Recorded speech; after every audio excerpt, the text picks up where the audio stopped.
গোটেই অসমৰ কাৰণে মামা এজন ভগৱান। মামাই অসমখন জীয়াই ৰাখিব আৰু ভৱিষ্যতলৈ আৰু থাকিব। গোগামুখলৈ মামা আহিব, কেনেকুৱা? বহুত ভাল লাগিছে, বহুত ভাল লাগিছে। মামা বহুত ধুনীয়া কাম কৰিছে। মামাই অসমখন বহুত সুন্দৰকৈ ৰাখিছে আৰু এইবাৰ মামাই জিকিব, আমি মামাকে জিকাম।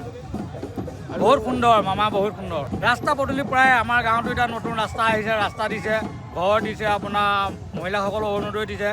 মানে যথেষ্ট মামাই যিখিনি কৰিছে আমি কল্পনাই কৰিব পৰা নাছিলোঁ যে মামাই ইমানখিনি ধুনীয়া সুন্দৰকৈ আমাক চাব বুলি। মানে 2026 মুখ্যমন্ত্ৰী হিচাপে আপুনি মামাকে বিচাৰে? মামাকে বিচাৰোঁ, মামাকে বিচাৰোঁ। মামাই যুগে যুগে মামাকে বিচাৰোঁ।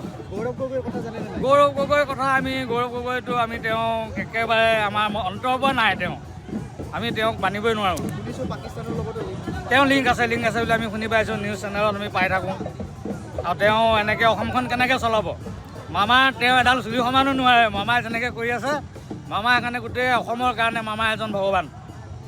মামাই অসমখন জীয়াই ৰাখিব আৰু ভৱিষ্যতলৈ আৰু থাকিব।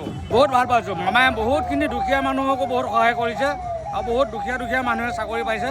আমি নিউজ চেনেলত চাইও বহুত ভাল লাগে। বহুত মানে কাম কৰি হাজিৰা কৰি খোৱা মানুহ ঘৰৰ চাকৰি পাইছে, ঘৰ পাইছে, পইচা পাইছে।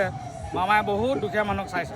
চৰকাৰৰ পৰা মই ঘৰ পাইছোঁ, চৰকাৰৰ পৰা আমাৰ ফেমিলিয়ে অৰুণোদয় পাইছে, PM কিষাণ পাইছে, অন্যান্য বহুতখিনি সুবিধা পাইছোঁ। আমি বহুত সুখী। মামা অহাৰ পৰা বহুত সুখী আমি। আৰু মামাক শেষত কি ক'ব? মামাক ধন্যবাদ জনাইছোঁ। মামাই জানে যুগে যুগে মামাই আমাৰ মন্ত্ৰী হৈ থাকক আৰু মামাকে আমি বিচাৰোঁ।